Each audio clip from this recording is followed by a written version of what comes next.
ನಮಸ್ಕಾರ ಸ್ನೇಹಿತರೆ, ಕರ್ನಾಟಕ ಮ್ಯಾಟರ್ಸ್ಗೆ ಮತ್ತೊಮ್ಮೆ ಸ್ವಾಗತ. ಮಧ್ಯಪ್ರಾಚ್ಯದಲ್ಲಿ ನಡೀತಾ ಇರುವ ಯುದ್ಧ ಈಗ ಎಲ್ಲೆ ಮೀಡ್ತಾ ಇದೆ. ಇರಾನ್ನ ಇಂಧನ ನೆಲೆಗಳ ಮೇಲೆ ಇಸ್ರೇಲ್ ಮತ್ತು ಅಮೆರಿಕ ದಾಳಿ ಮಾಡಿದ ಬೆನ್ನಲ್ಲೇ ಈಗ ಇರಾನ್ ಕೂಡ ತನ್ನ ಬ್ರಹ್ಮಾಸ್ತ್ರಗಳನ್ನು ಪ್ರಯೋಗಿಸಲು ಶುರು ಮಾಡಿದೆ.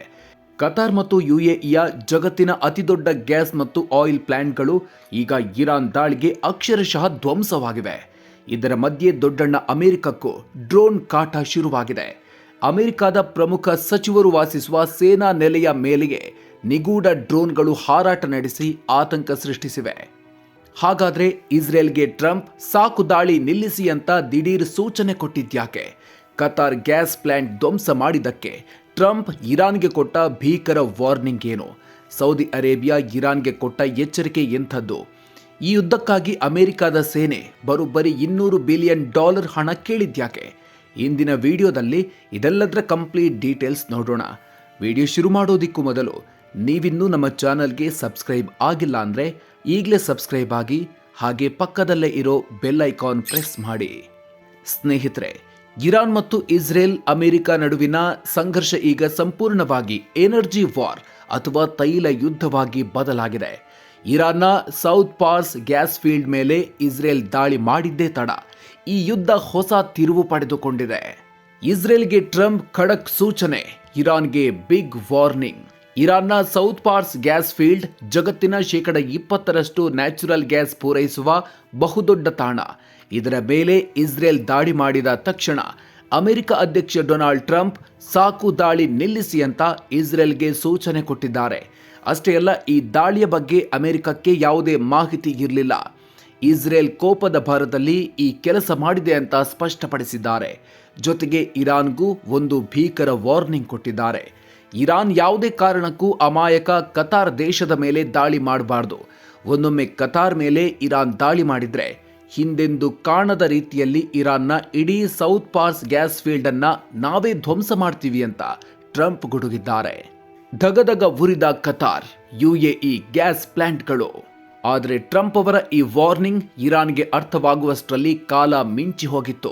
ರೊಚ್ಚಿಗೆದ್ದಿದ್ದ ಇರಾನ್ ಸೇನೆ ಕತಾರ್ನ ರಾಸ್ ಲಫಾನ್ ಎಂಬ ಜಗತ್ತಿನ ಅತಿದೊಡ್ಡ LNG ಪ್ಲಾಂಟ್ ಮೇಲೆ ಕ್ಷಿಪಣಿಯ ಮಳೆಗರೆದಿದೆ. ಈ ಪ್ಲಾಂಟ್ ಎಷ್ಟು ದೊಡ್ಡದಿದೆ ಅಂದ್ರೆ ನಮ್ಮ ಬೆಂಗಳೂರಿನ 1/3 ಇರಾನ್ ದಾಳಿಯಿಂದ ಇಲ್ಲಿ ಭಾರಿ ಬೆಂಕಿ ಕಾಣಿಸಿಕೊಂಡಿದ್ದು ಅಪಾರ ಹಾನಿಯಾಗಿದೆ. ಇದರಿಂದ ಜಗತ್ತಿನ ಗ್ಯಾಸ್ ಮಾರ್ಕೆಟ್ನಲ್ಲಿ ಅಲ್ಲೋಲ ಕಲ್ಲೋಲ ಸೃಷ್ಟಿಯಾಗಿದೆ. ಅಷ್ಟೇ ಅಲ್ಲ, ಇರಾನ್ ಯುಎಇಯ ಹಬ್ಶಾನ್ ಗ್ಯಾಸ್ ಫೆಸಿಲಿಟಿ ಮೇಲೂ ದಾಳಿ ಮಾಡಿದ್ದು ಅಲ್ಲಿಯೂ ಗ್ಯಾಸ್ ಉತ್ಪಾದನೆಯನ್ನ ಬಂದ್ ಮಾಡಲಾಗಿದೆ. ಈ ಬೆಳವಣಿಗೆಗಳಿಂದ ಜಗತ್ತು ಬೆಚ್ಚಿ ಬಿದ್ದಿದ್ದು ಯುಗಾದಿಯಂದೇ ಷೇರು ಮಾರುಕಟ್ಟೆಗಳು ನೆಲಕಚ್ಚಿವೆ. ಕಚ್ಚಾ ತೈಲದ ಬೆಲೆ ಏಕಾಏಕಿ $114 ಗಡಿ ದಾಟಿದೆ. ಅಮೆರಿಕಕ್ಕೂ ಡ್ರೋನ್ ಕಾಟ, ವಾಷಿಂಗ್ಟನ್ನಲ್ಲಿ ಆತಂಕ. ಇನ್ನೊಂದೆಡೆ ಈ ಯುದ್ಧದ ಬಿಸಿ ಈಗ ಅಮೆರಿಕದ ಅಂಗಳಕ್ಕೂ ತಟ್ಟಿದೆ. ಅಮೆರಿಕದ ರಾಜಧಾನಿ ವಾಷಿಂಗ್ಟನ್ ಡಿಸಿಯಲ್ಲಿರುವ ಫೋರ್ಟ್ ಮೆಕ್ನೇರ್ ಎಂಬ ಅತ್ಯಂತ ಭದ್ರತೆಯುಳ್ಳ ಸೇನಾ ನೆಲೆಯ ಮೇಲೆ ಕಳೆದ 10 ದಿನಗಳಲ್ಲಿ ನಿರಂತರವಾಗಿ ನಿಗೂಢ ಡ್ರೋನ್ಗಳು ಹಾರಾಟ ನಡೆಸಿವೆ. ಆಘಾತಕಾರಿ ವಿಚಾರ ಅಂದ್ರೆ ಇದೇ ಸೇನಾ ನೆಲೆಯಲ್ಲಿ ಅಮೆರಿಕದ ಗೃಹ ಸಚಿವ ಮಾರ್ಕ್ ರೂಬಿಯೋ ಮತ್ತು ರಕ್ಷಣಾ ಸಚಿವ ಪೀಟ್ ಹೆಗ್ಸೆತ್ ವಾಸಿಸುತ್ತಿದ್ದಾರೆ. ಇವರ ಮನೆ ಮೇಲೆಯೇ ಈ ಡ್ರೋನ್ಗಳು ಹಾರಾಟ ನಡೆಸಿದ್ದು ಅಮೆರಿಕದ ಗುಪ್ತಚರ ಇಲಾಖೆ ಬೆಚ್ಚಿ ಬಿದ್ದಿದೆ. ಈ ಇಬ್ಬರು ಸಚಿವರನ್ನ ಬೇರೆ ಕಡೆ ಶಿಫ್ಟ್ ಮಾಡುವ ಬಗ್ಗೆಯೂ ವೈಟ್ ಹೌಸ್ನಲ್ಲಿ ತುರ್ತು ಮೀಟಿಂಗ್ ನಡೆದಿದೆ. ಕೆಂಡಾಮಂಡಲವಾದ ಸೌದಿ ಅರೇಬಿಯಾ, ಇರಾನ್ಗೆ ಲಾಸ್ಟ್ ವಾರ್ನಿಂಗ್. ಇರಾನ್ನ ಈ ಅತಿರೇಕದ ವರ್ತನೆಯಿಂದ ಸೌದಿ ಅರೇಬಿಯಾ ಕೆಂಡಾಮಂಡಲವಾಗಿದೆ. ಗುರುವಾರವಷ್ಟೇ ಸೌದಿಯ ರಾಜಧಾನಿ ರಿಯಾದ್ ಕಡೆ ಬಂದ 4 ಬ್ಯಾಲಿಸ್ಟಿಕ್ ಕ್ಷಿಪಣಿಗಳನ್ನು ಸೌದಿ ಹೊಡೆದುರುಳಿಸಿದೆ. ಅಲ್ಲದೆ ಯಾನ್ಬುನಲ್ಲಿರುವ ಅರಾಮ್ಕೋದ ಸ್ಯಾಮ್ರೆಫ್ ಸಂಸ್ಕರಣಾ ಘಟಕದ ಮೇಲೆಯೂ ಇರಾನ್ ದಾಳಿ ಮಾಡಿದೆ. ಇದರ ಬೆನ್ನಲ್ಲೇ ಮಾತನಾಡಿದ ಸೌದಿ ವಿದೇಶಾಂಗ ಸಚಿವ ಪ್ರಿನ್ಸ್ ಫೈಸಲ್, ಇರಾನ್ನ ಬ್ಲ್ಯಾಕ್ ಮೇಲ್ಗೆ ನಾವು ಹೆದರೋದಿಲ್ಲ, ನಮ್ಮ ತಾಳ್ಮೆಗೂ ಒಂದು ಮಿತಿ ಇದೆ. ನಮ್ಮ ಬಳಿ ಅತ್ಯಾಧುನಿಕ ಶಸ್ತ್ರಾಸ್ತ್ರಗಳಿದ್ದು ನಾವು ತಿರುಗಿ ಬಿದ್ರೆ ಇರಾನ್ ಉಳಿಯೋದಿಲ್ಲ ಅಂತ ನೇರ ಎಚ್ಚರಿಕೆ ನೀಡಿದ್ದಾರೆ. ಇರಾನ್ ಯುದ್ಧಕ್ಕೆ ಬೇಕು $200 ಬಿಲಿಯನ್, ಪೆಂಟಗಾನ್ ಮನವಿ. ಈ ಬೆಳವಣಿಗೆಗಳ ನಡುವೆ ಅಮೆರಿಕದ ರಕ್ಷಣಾ ಇಲಾಖೆ ಪೆಂಟಗಾನ್ ಇರಾನ್ ವಿರುದ್ಧದ ಯುದ್ಧಕ್ಕಾಗಿ ಬರೋಬ್ಬರಿ $200 ಬಿಲಿಯನ್ ಅಂದರೆ ಸುಮಾರು 18 ಲಕ್ಷ ಕೋಟಿ ರೂಪಾಯಿ ಫಂಡ್ ಬಿಡುಗಡೆ ಮಾಡುವಂತೆ ಅಮೆರಿಕದ ಸಂಸತ್ತಿಗೆ ಬೇಡಿಕೆ ಇಟ್ಟಿದೆ. ನೀವು ನಂಬ್ತೀರೋ ಬಿಡ್ತೀರೋ, ಈ $200 ಬಿಲಿಯನ್ ಮೊತ್ತ ಇರಾನ್ ದೇಶದ ಒಟ್ಟು GDPಯ ಅರ್ಧದಷ್ಟಿದೆ. ಕೇವಲ ಮೊದಲ ವಾರದ ಯುದ್ಧದಲ್ಲೇ ಅಮೆರಿಕ $11 ಬಿಲಿಯನ್ ಖರ್ಚು ಮಾಡಿದೆ.